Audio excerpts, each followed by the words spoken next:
Namo Shakyamuni Buddha. Greetings to all listeners of True Buddhism. Today's Dharma talk is excerpted from the book Way Back to the Buddha's Place by the Venerable Elder Thich Thong Loc, with the following topic: Only when the life is entirely renounced can the standard conducts and virtues be completed. In the Sutra of the 12 Conditions of Cause and Effect, the Buddha taught, the newcomers in practice have to practice to entirely renounce the causing condition of life. In the Sutra of the 12 Conditions of Cause and Effect, the 12 conditions are similar to a metal chain. If one condition exists, other conditions also exist. If one condition disappears, the other conditions also disappear. The sutra starts with the condition of ignorance as follows. 1. Due to being ignorant, people do not have thorough understanding of the worldly things, and thus mistakenly consider them as real, and accordingly their actions follow the mind of craving and thus cause much evilness and create so many karmas of sufferings. As such, the sutra taught, ignorance causes action. 2. In the craving for sensual pleasures, people's actions are after craving, which brings about consciousness. As such, the sutra taught, action creates consciousness. 3. The consciousness combines the ovum and spermatozoon to create a form and name. As such, the sutra mentioned, consciousness creates name and form. 4. The name and form, which are the body and the imagination of a human being, gradually develop in full with eyes, ears, nose, mouth, body, and mind. The eyes, ears, nose, mouth, body, and mind have contact with the 6 objects outside. As such, the sutra taught, name and form bring about 6 entrances. The 6 entrances means the 6 senses and the 6 objects. The 6 senses include eyes, ears, nose, tongue, mouth, body, and mind. The 6 objects include sight, sound, smell, taste, touch, and thought. The 6 objects are in contact with the 6 senses. As such, the sutra taught, 6 entrances cause contact. The contact brings about the touch, which is pleasant, sweet, gratifying, entertaining. As such, the sutra taught, contact creates feeling. The feeling brings about the sensation of pleasure, esteem, resentment, love, and hate. As such, the sutra taught, feeling causes craving. Craving means love, affection, being fond of people and materials, houses and properties, and from that we have things. As such, the sutra taught, craving causes possession. Possession means you have things like the physical body of the 4 great elements, the body of the 5 khandhas, houses, properties, assets, parents, siblings, relatives, friends, etc., as mentioned above. Therefore, when the properties or assets are lost, people become sorrowful, sick, and die. When parents, spouses, and children die, people also become sorrowful, wretched, distressful, sickness, and death. And so the sutra taught, life brings about sorrow, grief, distressful, sickness, and death. These 12 conditions are combined to create the suffering world of human life. In our contemplation of the 12 conditions of cause and effect, we see that if one condition exists, the other conditions also exist. If one condition disappears, the other conditions also disappear. As above mentioned, when the 12 conditions of cause and effect are combined, the suffering world of human beings comes into existence. When the 12 conditions of cause and effect disintegrate, the world will no longer have sorrow, decay, or destruction. So for us to escape the sufferings, these 12 conditions of cause and effect must disintegrate. So how do they disintegrate, and which condition will disintegrate first?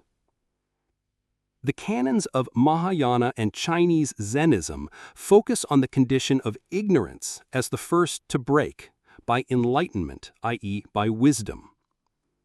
In order to develop the enlightenment, wisdom, the people of Mahayana and Chinese Zenism use the method to suppress the good thoughts and bad thoughts.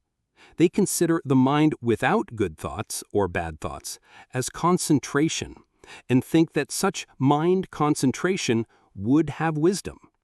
Without good thoughts or bad thoughts, the original face is present.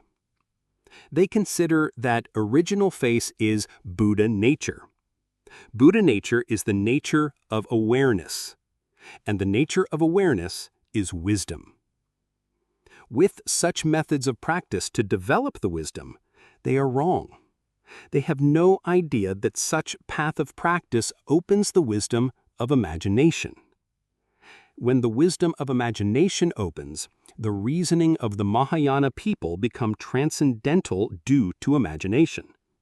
Therefore, no other religion can argue with them, particularly the theory of prajna of Mahayana. The transcendental reasoning of prajna of imagination has devastated the original Buddhism: no suffering, origin of suffering, cessation of suffering, way leading to the cessation of suffering. As the genuine original Buddhism does not argue for competition, does not have such transcendental reasoning of imagination, it only directly teaches people the suffering nature of human life, the origin of sufferings, the state of the mind which has been freed from sufferings, and the 8 ways to practice to destroy the origin of sufferings. Its practicing methods are specific, so that everyone can practice and carry out the liberation from sufferings in the same way. Therefore, the original canons focus on the condition of life to eliminate it. Once it is eliminated, the sorrow, grief, distress, sickness, and death would also be eliminated. As such, from time to time, the sutta repeated, only when the life is entirely renounced can the standard conducts and virtues be completed. If a practitioner is determined to seek the path of liberation from this world of troubles, the person has to make renunciation like the Buddha and the holy monks, no making up or beautification, complete renunciation of assets and properties, total let go of parents, siblings, spouses, children, as taught in the discourse, to overcome. This is to break all the shackles which are binding people. Only the true practitioners who understand the cause and effect have bravely repudiated all to overcome the secular life. Not that anyone can do such renunciation and overcoming. It's much easier said than done. Trivial people cannot do it. The teaching in the sutta is very simple. Only when the life is entirely renounced can the standard conducts and virtues be completed. Or, when the causing condition of life is eliminated, the sorrow, grief, distress, sickness, and death would also be eliminated. The words sound simple, but in front of assets, properties, valuables, and parents, siblings, spouses, and children, let go or renunciation are not an easy thing to do. Without renunciation, one cannot carry out the path of liberation of Buddhism. Why so?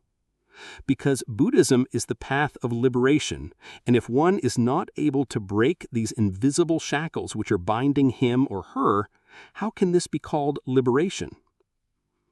At present, people who are following Buddhism do not want to let go of life and yet want to have further holding of the liberation path.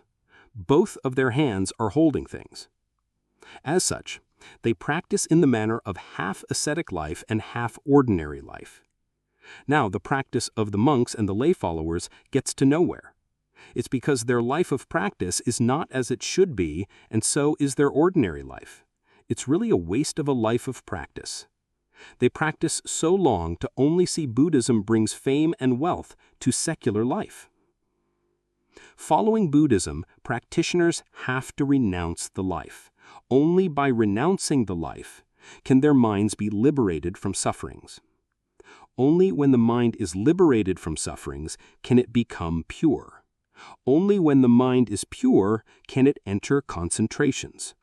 Only the mind that can enter concentrations can master the life and death and end rebirth. The way back to the Buddha's place is not difficult, but it is difficult for people who do not want to renounce the life of sensual pleasures and the sentiments of worldly life. The practicing methods of Buddhism are not mysterious and grand.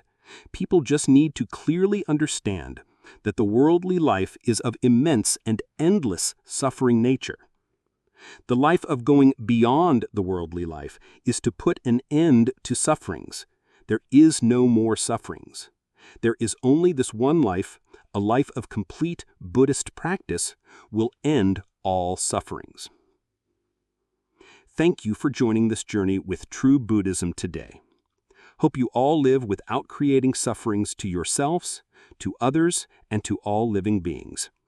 Regular mindfulness reminder: the mind is peaceful, blissful, and carefree. See you again in the next episode.